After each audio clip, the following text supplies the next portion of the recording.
Merhaba Burç TV takipçileri. Tekrar sizlerle birlikteyim. Şimdi balık burçları için bir fal kapattım. Sevgili balık burçları için.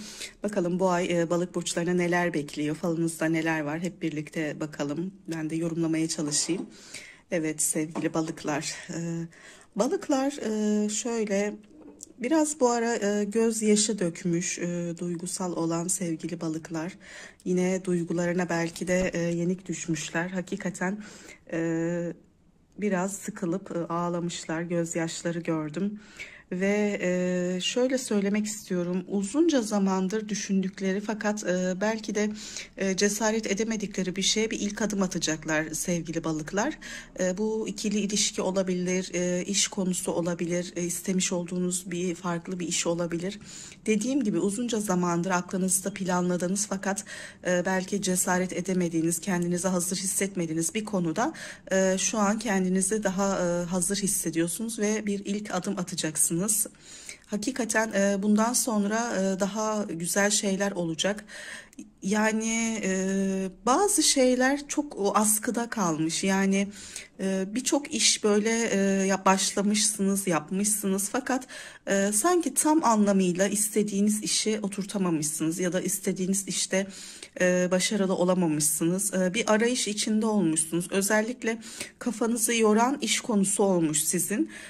Sadece balık burçları masa başında oturmayı istemiyorlar. Yani farklı bir alanda belki de kendilerinin yapacakları, kendilerini yöneten, kendilerinin patronu olmak istiyorlar. Böyle bir dediğim gibi konu varsa aklınızda uzunca zamandır karar veremediyseniz belki de şu an tam karar aşamasında olacaksınız. Böyle bir yenilik, bir ilk adım atabilirsiniz. Aslında içinizde biraz endişe var, bazı konularla ilgili endişeleriniz var. Ailenizle yaşadığınız bir sorun biraz büyümüş, fazlaca böyle dallanıp budaklanmış açıkçası. Sürekli aile içinde biriyle zıtlaşıyorsunuz. Yani o kişi sanki size her anlamda hükmetmeye çalışıyor ve siz de kendi doğrularınızdan vazgeçmiyorsunuz. Sürekli bir çatışma halindesiniz. Biraz evden uzaklaşma kararı alabilir sevgili balıklar. Yani biraz zaman koyabilirler araya. Bu ikili ilişkilerinde de böyle, ikili ilişkilerde de biraz sorun sıkıntı yaşayabilirler. Ne kadar zaman koyarlarsa, ne kadar kendilerini böyle iyi hissettikleri zaman tekrar kaldıkları yerden başlarlarsa hakikaten daha iyi ve güzel şeyler olacak. Öfkeyle karşılık verirseniz dediğim gibi karşınızdaki kişi de çünkü öfkeli, bir tartışma belki kavgaya kadar büyüyebilir. O yüzden siz bence biraz uzaklaşmayı deneyin, uzaklaşmaya çalışın en azından. Dediğim gibi işle ilgili kafanızı yoran, uzun zamandır sizin beyninizi meşgul eden bir şey var. Fakat buna en sonunda dediğim gibi adım atacaksınız ve size birçok getiriler aslında sağlayacak. Bir konuda çok güçlenmek istiyorsunuz. Bu maddi anlamda olabilir. Yani balık burçları aslında dediğim gibi duygusal, duygularıyla hareket eden, bazen içlerine kapanan burçlar. Fakat siz bir konuda maddi anlamda özellikle güçlenmek, kuvvetlenmek, işle ilgili güzel şeyler yapmak istiyorsunuz. Aslında sizin arkanızda dağ gibi duran bir insan var. Bu sevdiğiniz bir insan olabilir, bir yakınınız olabilir, arkadaşınız, dostunuz olabilir. Hakikaten dağ gibi arkanızda duracak ve size destek olacak. Belki de bu aşamayı yani bu adımı atmanıza etkili olacak bir insan. Dediğim gibi bir iniş çıkış yaşıyorsunuz. Yani duygusal anlamda ve özel anlamda, duygusal anlamda bir iniş çıkış yaşıyorsunuz.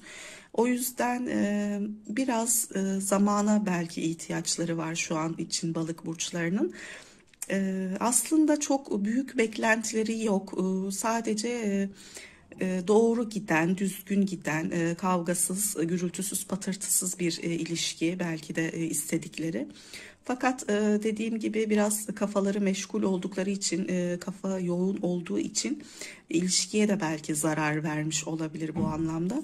O yüzden ikili ilişkinizde eğer dediğim gibi hayatınızda bir insan varsa İkili ilişkinize biraz ara verebilirsiniz, biraz mesafe koyabilirsiniz. Hem sizin için hem karşınızdaki insan için bu iyi gelecek, emin olun. Zamana bırakın bazı şeyleri. Çok üstüne gitmezseniz, çünkü burada çok celalleniyorsunuz, yani çok fevri hareketler yapıyorsunuz.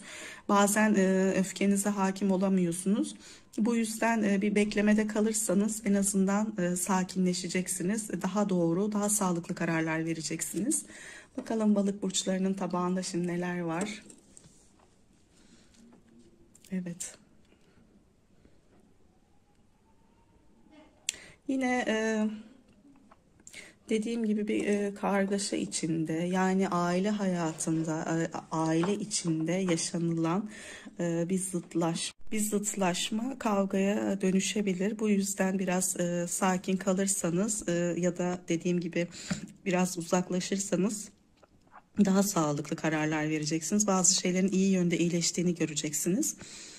Burada aslında size özlem duyan bir insan var. Size ulaşmaya çalışıyor. Belki dediğim gibi biraz kendinizden uzaklaştırmışsınız, uzak tutmuşsunuz bu kişiyi, ama hakikaten size özlemi var, hasreti var.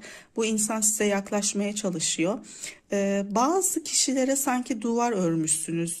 Yani şöyle ki görüşmek istemiyorsunuz, duvar örmüşsünüz. Bazı hatalarından dolayı sanki başkalarını cezalandırıyorsunuz gibi. Yani ailenizde yaşadığınız sorun, sıkıntı diğer ilişkilerinizde de yansıyor. Sanki bazı insanlara siz ceza veriyorsunuz. Kendinize yaklaştırmıyorsunuz. Bakın şöyle arkanızı dönmüşsünüz birçok şeye. Sadece dediğim gibi iş konusunda ilerisiyle ilgili bir odaklanmışsınız.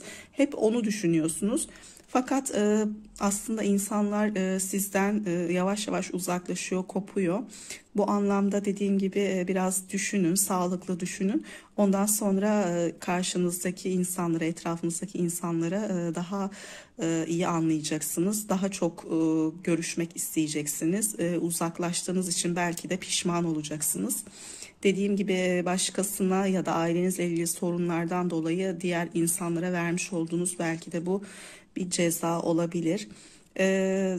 Bakın burada bir aydınlık var. Yani iç dünyanız, evet, şu an bir karışıklık, kafa yorgunluğu var, ama aydınlanacak, çünkü uzak yoldan gelecek olan bir hayırlı bir haber olacak size ve bu haberden sonra şöyle yarım bir aydınlık içine geçeceksiniz. Yani sıkıntılarınıza biraz olsun belki de bir ışık olacak. Biraz bu sıkıntılarınızı atmanıza yardımcı olacak. Güzel, iyi bir haber, hayırlı bir haber alacaksınız.